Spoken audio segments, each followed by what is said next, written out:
Hai semuanya, ini Wahyu. Di video ini saya akan menjelaskan mengenai tentang toolbar yang ada di V-Ray SketchUp 3.6 untuk SketchUp Pro 2018 ke atas ya. Jadi di sini saya akan menjelaskan atau mengenalkan lebih tepatnya ya, one by one menu-menu yang ada pada V-Ray for SketchUp, kemudian V-Ray Lite, kemudian V-Ray Option. Dan juga ini merupakan pengenalan tentang like ya. Ini ada rectangle like, kemudian ada ini omni ya atau sphere like, kemudian ini ada plane ya, infinite plane, kemudian ini ada dome like, dan ini efek dari convert to clipper ya.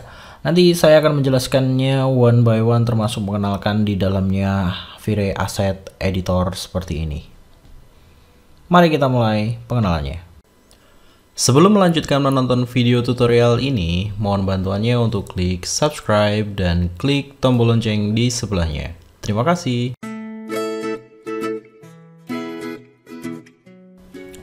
Setelah kita proses instalasi V-Ray untuk SketchUp, atau lebih tepatnya V-Ray 3.6 ya, untuk SketchUp Pro versi 2018 ya, karena versi ini tidak bisa digunakan pada versi 2017 melainkan 2018 ke atas ya. Kita akan mendapatkan 3 toolbar ya. Bila tidak bisa keluar, bisa diakses melalui view toolbar. Kemudian pada bagian paling bawah di toolbar terdapat V-Ray SketchUp, kemudian V-Ray Lite, kemudian V-Ray Object. Nah, di video ini kita akan mengenal nama-nama dari toolbar itu sendiri ya. Untuk bagian pertama, V-Ray for SketchUp, ini terdapat Asset Editor ya. Ini ikonnya Asset Editor. Berlogonya bulat, ada logo V.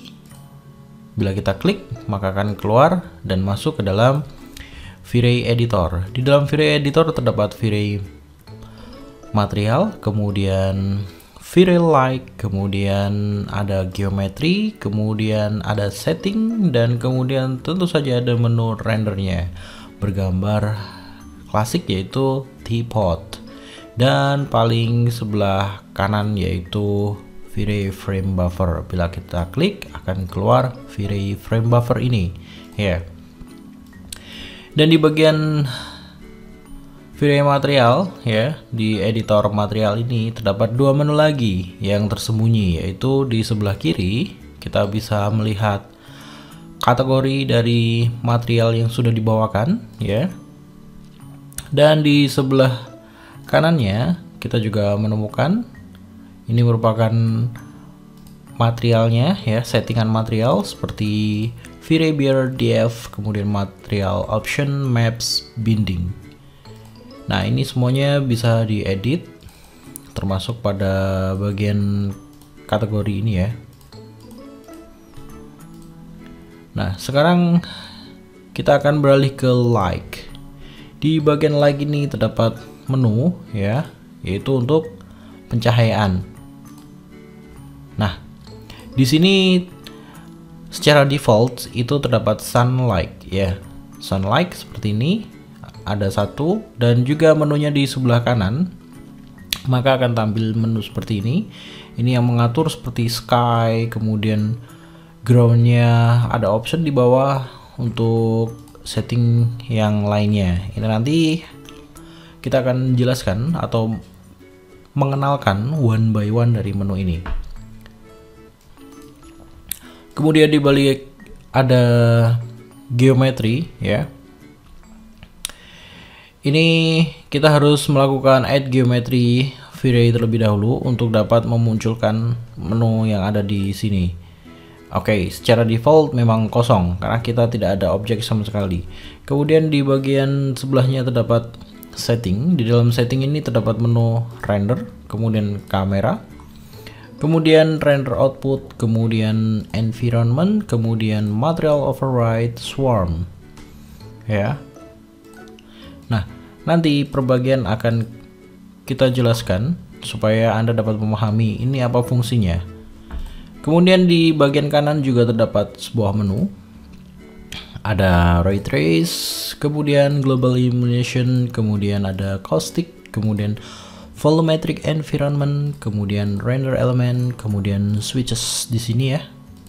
Dan di bawah terdapat menu Refer to Default Render Setting, ada Load Render Setting. Jadi kita bila memiliki seperti V-Ray Option, ini bisa di load di bawah, ataupun kita bisa melakukan penyimpanan terhadap material, maksud saya terhadap settingan V-Ray yang sudah kita olah ya.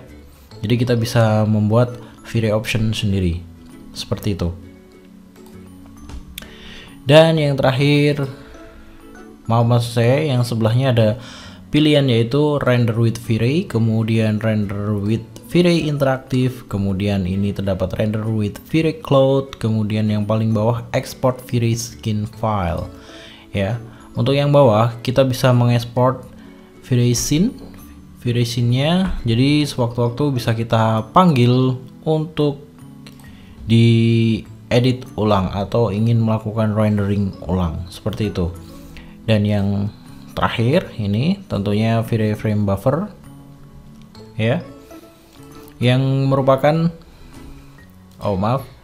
yang merupakan tempat di mana kita bisa melihat hasil renderingnya. Di sini terdapat beberapa menu yang ada, nantinya akan didemokan ya fungsinya masing-masing seperti itu. Oke, sekarang kita mengarah pada menu toolbar lainnya ya. Karena kita tadi sudah masuk ke render, kemudian ada render interaktif, kemudian ada viewport render ya. Viewport render ini adalah tampilan yang ada di face atau di layar monitor Anda sekarang ya. Jadi ini saat saya klik, maka yang dirender adalah bagian langsung di viewportnya ya. Jadi di viewport ini otomatis akan langsung melakukan rendering seperti ini, dan ini bisa dilakukan region. Jadi saya ingin melihat yang di render bagian ini, maka akan otomatis langsung ke render di bagian ini seperti itu.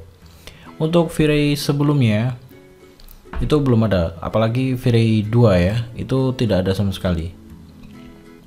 Nah, kemudian frame buffer sudah dijelaskan tadi ya. Kemudian ini ada batch render dan juga lock camera orientation.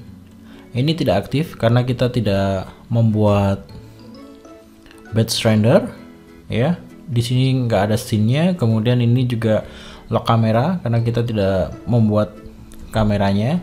Kalau untuk scene sendiri ini akan aktif bila kita memiliki scene ya. Nah, ini akan aktif. Ini akan aktif seperti ini, dan kita simpan, maka ini batch render akan berjalan dengan baik. Kemudian kita akan mengenal lagi yaitu toolbar like ya. Ini terdapat V-Ray rectangle like, kemudian ada sphere like, kemudian ada spotlight, kemudian ada IS like dan omni like, kemudian ada dome like, kemudian convert to mesh like, dan light intensitas tool ya.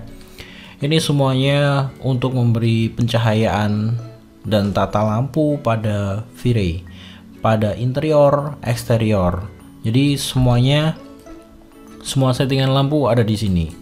Jadi nanti pada saat kita mengaktifkan, sebagai contoh membuat rectangle like ini ya, rectangle like, maka di asset editor pada bagian lampu kita akan di sini kita akan muncul V-Ray like rectangle ini ya. Dan kita bisa mengaturnya. Ada option yang keluar di sini. Begitu pula untuk yang lainnya ya. Untuk lainnya pun sama seperti ini, maka akan otomatis keluar di bagian V-Ray Asset Editor. Kemudian juga untuk spotlight, kemudian IS. Untuk IS sendiri kita bisa memilih IS yang sudah kita miliki untuk dapat di load atau dipanggil ya ke dalam V-Ray SketchUp 3.6. Dan ini ada Doom Light, biasanya kita tambahin HDRI ya, supaya atmosfer dari environment yang kita miliki itu semakin bagus. Dan di sini ada intensitas ya. Kita bisa melihat intensitasnya ada 1, di sini ada 30, di sini 30. Oke. Untuk mengecek intensitas dari objek V-Ray Light yang sudah kita buat. Dan untuk yang terakhir adalah V-Ray Object. Nah, jadi ini untuk membuat seperti ini ya. Semisal kita ingin membuat plane ataupun yang sangat luas sekali, entah itu rumput ataupun dataran ataupun yang lainnya, kita bisa menggunakan V-Ray plane ini. Ya. Kita bisa menggunakan V-Ray plane dan masuk ke dalam geometry ya. Di sini ada geometry muncul, yaitu V-Ray Infinite Plane. Nah, nanti untuk melihat fungsinya, pastikan untuk tetap mempelajari video ini sampai dengan urut-urutannya. Kemudian di sini ada export proxy, karena kita tidak membuat proxy, jadi ini tidak bisa diekspor. Kemudian ini ada import proxy or V-Ray scene ya. Ini V-Ray scene tadi yang sudah kita simpan ya. Jadi pada asset editor ya, di sini kita ekspor V-Ray scene file ya. Ini V-Ray scene file, maka akan bisa dipanggil lagi di bagian ini import proxy or V-Ray scene. Kemudian ada add fur to selection.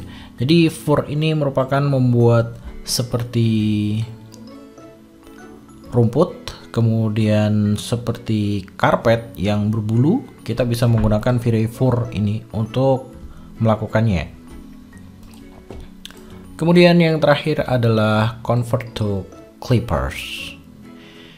Di sini kita harus membuat komponennya dulu ya, untuk bisa di-convert into V-Ray mesh clipper object. Jadi secara default seperti ini.